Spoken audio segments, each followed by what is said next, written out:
We're going to dive into one of the Bible's most misunderstood and honestly most fascinating prophecies, the beast system. We're going to unpack what it's really revealing about power, about worship, and about a pattern that's as old as civilization itself. It's this incredibly powerful image from the book of Revelation, isn't it? This global system that commands everyone's allegiance, a power that seems completely unstoppable. And for most of us, we immediately think of this as some future event, right? A political regime that's still to come.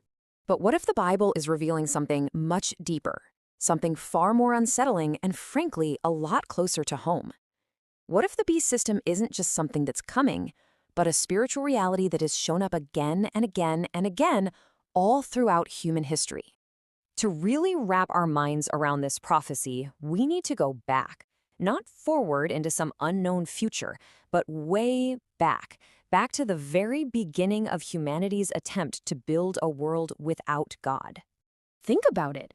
Long before Revelation was ever written, before Rome, even before the kings of Israel, this foundational event took place. Humanity gathered together on a plain, and their ambition set a pattern in motion that would just echo for thousands of years. This moment, right here from the book of Genesis, was absolutely revolutionary. It was the birth of a civilization defined not by depending on a creator, but by human achievement. It was humanity deciding, we're going to define ourselves by ourselves. And this right here is the crucial point. Babel wasn't just a physical tower, it was a whole worldview. It was the genesis of this idea that human unity and human power could create our own paradise on earth, completely replacing the need for God. This is the spiritual DNA of the beast system. So once this pattern was established, it just began to repeat itself. History basically became a story of empires rising and falling, but almost all of them shared that same spirit of Babel, demanding that ultimate allegiance. Just look at the consistency here throughout history. The system changed faces, sure, but the core demand was always the same. Give us the loyalty that belongs only to God. Think of Nebuchadnezzar's Babylon, building that huge golden image and demanding worship as a sign of loyalty to the state. Or think about Rome, where emperors were literally declared divine and citizens had to burn incense to Caesar as a god.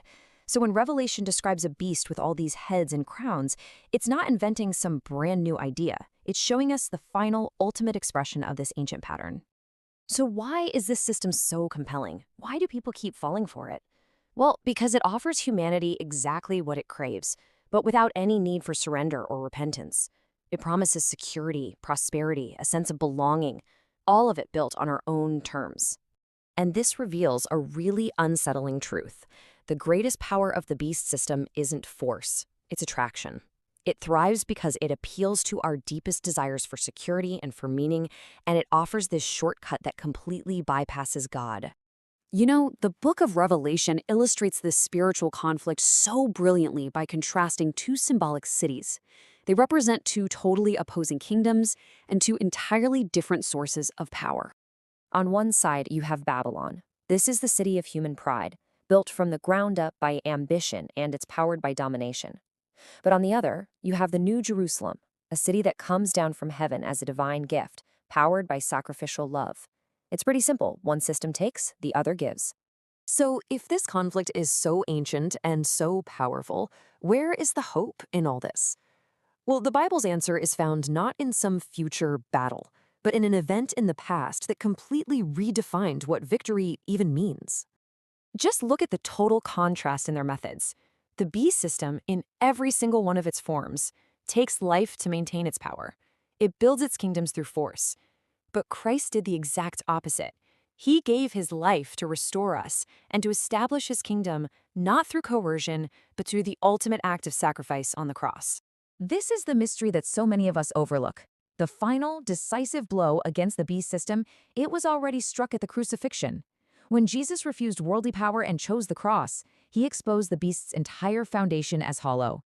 He proved that true authority isn't something you seize by force. It's something that's demonstrated through love. And then the resurrection declared this new reality for all of history to see. The true king isn't the roaring beast of empire.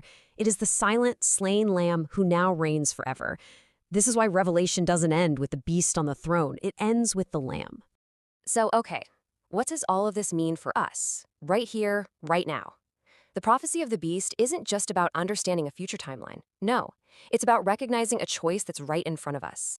See, the whole purpose of this revelation isn't to create fear about some coming dictator, but it's to bring clarity to the decision that every single human heart has to make. It's the same question that was first asked at Babel. Am I going to build my own identity, or am I going to receive my life from God? The choice really comes down to this. The beast system is so powerful because it mirrors our own broken desires. It offers us the world, but it builds towers that, in the end, always collapse. Christ's kingdom is greater because it doesn't just mirror our nature, it actually heals it. It offers true life and builds souls that endure forever. And the truth about the beast system, it's not ultimately a message of judgment. It's more like a diagnosis of the human condition. And the gospel's response to that isn't condemnation, but a loving invitation. You are not created to find your identity in a system or a nation or some achievement. You are created to belong to God. So as we close, just take a moment and reflect on this spiritual pattern that we've traced all the way from Babel to the cross, this choice between building our own kingdom or entering his. What part of seeing the beast as this timeless pattern, instead of just a future event, what part of that was most surprising to you?